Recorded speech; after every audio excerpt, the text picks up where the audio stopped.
Muito bem, agora faltam 15 minutos para as 3 horas da tarde. Estamos de volta com Conexão Futura para falar de um problema muito comum nesta época do ano. Com as altas temperaturas do verão, aumentam as queixas de inchaços e dores nas pernas. Aquelas sensações de peso e de formigamento são alguns dos sintomas mais corriqueiros nos dias de calor.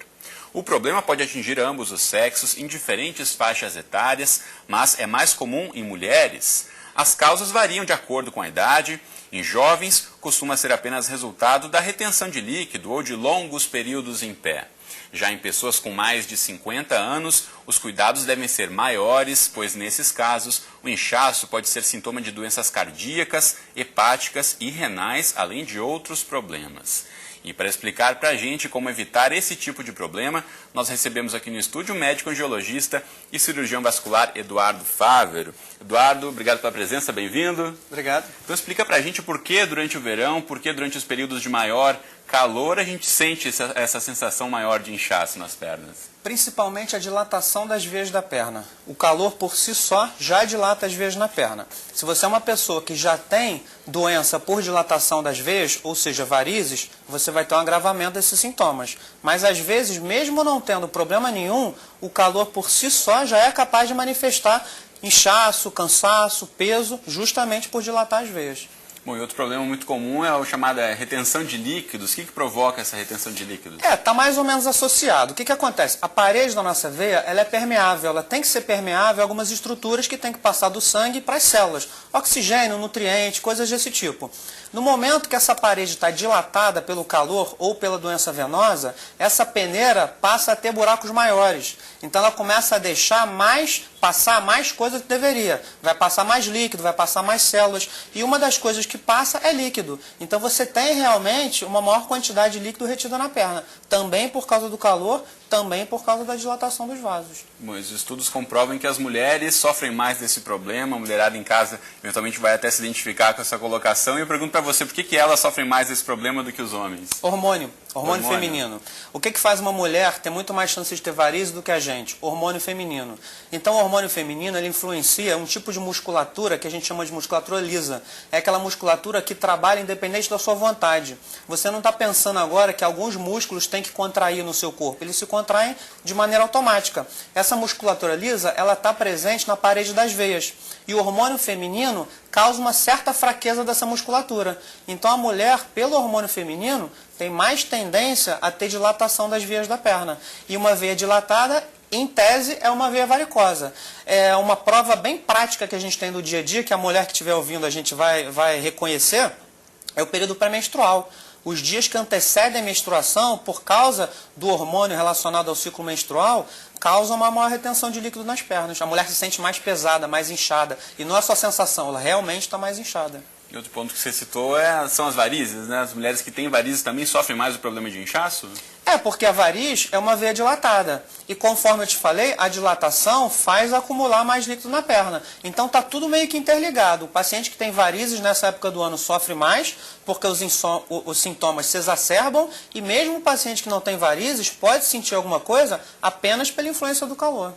Bom, em que casos o inchaço pode ser um sintoma de um problema mais grave, como um problema cardíaco, por exemplo?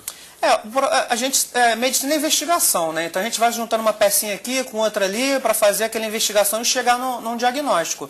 Uma pessoa que tem varizes, uma mulher, por exemplo, como a gente citou, geralmente é uma pessoa mais jovem. Então, quando isso acomete uma pessoa mais jovem com fatores de risco para isso, por exemplo, sexo feminino, por exemplo, uso de pílula anticoncepcional, história familiar de varizes, você tende a pensar mais para a doença venosa. Se é um paciente de mais idade, você já pode pensar na possibilidade de ter uma doença cardíaca associada. Mas, a princípio, tem sinais muito claros no exame físico, apenas de avaliar fisicamente um paciente, que me mostram se esse edema tem mais chance de ter origem venosa das pernas ou se tem origem cardíaca. Um outro problema comum também é essa relação de inchaço com problemas hepáticos e renais. Também pode ser um indício de algum problema mais grave, Eduardo? Pode ser um indício, sim. Se a gente considerar que os rins, por exemplo, estão filtrando o nosso sangue, então todo o sangue está passando constantemente pelos rins para ser filtrado, se isso não estiver acontecendo adequadamente, pode haver um estagnamento de líquido no corpo. Mas essas doenças, como hepáticas, como renais e a própria cardiológica, não costuma dar um inchaço tão localizado nos membros inferiores. Você acaba percebendo sinais além das pernas. Então, geralmente, se o inchaço está acometendo só as pernas, sem manifestação em qualquer outra parte do corpo, há uma forte tendência da origem ser circulatória e nas pernas. Quando você tem um inchaço de origem hepática, renal ou cardíaca, você costuma achar sinais evidentes de que há problema em outros órgãos e mesmo edema em outras partes do corpo. Muita gente em casa pode estar se perguntando, então, se é comum, até certo ponto, ter essa sensação de inchaço. Qual é o momento, então, de procurar ajuda, procurar um médico? Olha, eu acho que a gente tem que estar sempre consultando o médico. Parece que eu estou puxando a brasa para a minha sardinha. A gente tem sempre de atenção à saúde. Mas eu te dei um exemplo simples da mulher. Aquela mulher que está 5 dias para menstruar, está se sentindo pesada, inchada. Isso sempre acontece em todo o ciclo. E quando vem a menstruação aquilo vai embora, não é sinal de alerta. Ela já percebeu que aquilo faz parte da natureza dela, que está sempre vindo de maneira cíclica. Não há muito o que se preocupar. Eu acho que isso passa a ser sinal de alerta quando começa a se apresentar de maneira muito frequente e principalmente quando começa a trazer limitação para a tua vida. Se aquilo está constantemente te atrapalhando, se você está indisposto de trabalhar, se alguma coisa que você fazia naturalmente há um tempo atrás, agora você está fazendo com desconforto e tal, está mudando os teus hábitos de vida, é um sinal de alerta de que você tem que procurar um profissional. Bom, e outra dúvida bastante frequente é de que forma a alimentação e os hábitos que a gente tem no dia a dia podem influenciar para esse inchaço aumentar ou diminuir. Então, a alimentação tem influência nisso também? Sim, não é uma coisa pontual assim que eu possa te dizer. O alimento tal vai piorar, o outro vai aliviar. Se você tiver hábitos saudáveis em geral, você vai trazer uma melhora para a sua circulação.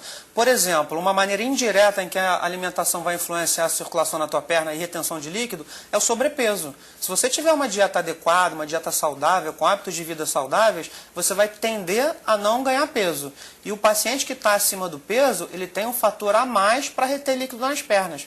O sangue das pernas, ele sobe uma ladeira. Então, as veias trazem o sangue da perna ao coração. É um trabalho contra a gravidade.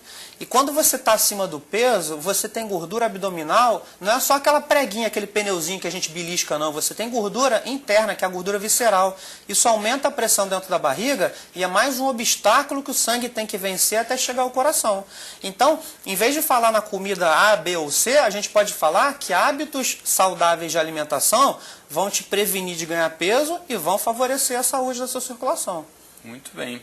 Para você que está em casa, outras dicas você pode tirar no site do Dr. Eduardo, que é eduardofavero.com.br. Está aí na tela para você. Dr. Eduardo, muito obrigado pela presença aqui no estúdio do Conexão de hoje. Foi um prazer, obrigado a você. Muito bem.